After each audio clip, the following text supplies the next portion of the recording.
IPL 2024 సీజన్ను Chennai super Kings ఆర్సీబీతో ఆ team సొంత గడ్డపై తొలి మ్యాచ్ ఆడనుంది. ఈ మ్యాచ్ శుక్రవారం మార్చి 22 చెన్నైలోని చిదంబరం స్టేడియంలో జరగనుంది.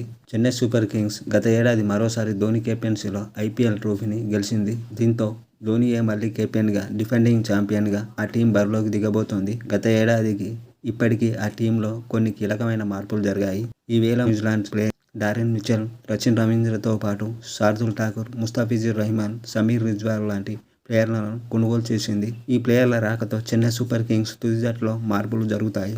ఈ సీజన్కు మరో న్యూజిలాండ్ ప్లేయర్ డెవిన్ కాన్వే కూడా దూరం కావడంతో తప్పనిసరిగా టీం కాంబినేషన్ మారనుంది. డెవిన్ కాన్వే లేకపోవడంతో అతని స్థానంలో రచిన్ రవీంద్ర, అజింక్య రహానె, రుతురాజ్ గైక్వాడ్తో కలిసి ఓపెనింగ్ చేసే అవకాశాలు ఉన్నాయి. ఇక ఆ తర్వాత డారెన్ మిచెల్, శివం దుబే లాంటి ఆల్రౌండర్లు ఉన్నారు. 6వ స్థానంలో వికెట్ కీపర్గా ఎంఎస్ ధోనీ, 7వ స్థానంలో రచిన్ రవీంద్ర, 8వ స్థానంలో శార్దుల్ ఠాకూర్, 9వ స్థానంలో దీపక్ చహర్, 10వ స్థానం మహీష దీక్షణ, 11వ స్థానంలో ముస్తఫిజుర్ రహీమాన్ ఉండే అవకాశాలున్నాయి.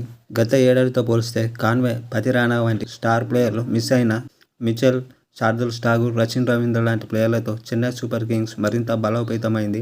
బహుశా ధోనీకి ఇదే చివరి సీజన్ కానున్న నేపథ్యంలో మరోసారి ఆ టీం టైటిల్పై కన్ను వేసింది. ఐపీఎల్ 2024లో ఇదే తొలి మ్యాచ్ తమ సొంత గ్రౌండ్లో ఆడుతుండడం చెన్నైకి కలిసి రానుంది. అయితే మొదటి మ్యాచ్కి ఆర్సీబీతో తలపడే చెన్నై జట్టు ఇలా ఉండవచ్చు. రుతురాజ్ గైక్వాడ్, అజింక్య రహానె, రచిన్ రవీంద్ర, డారెన్ మిచెల్, శివం దుబే, ఎంఎస్ ధోనీ, రవీంద్ర జడేజా, శార్దుల్ ఠాకూర్, దీపక్ చహర్, శాంట్నర్ లేదా తీక్షణ, ముస్తఫిజుర్ రహీమాన్.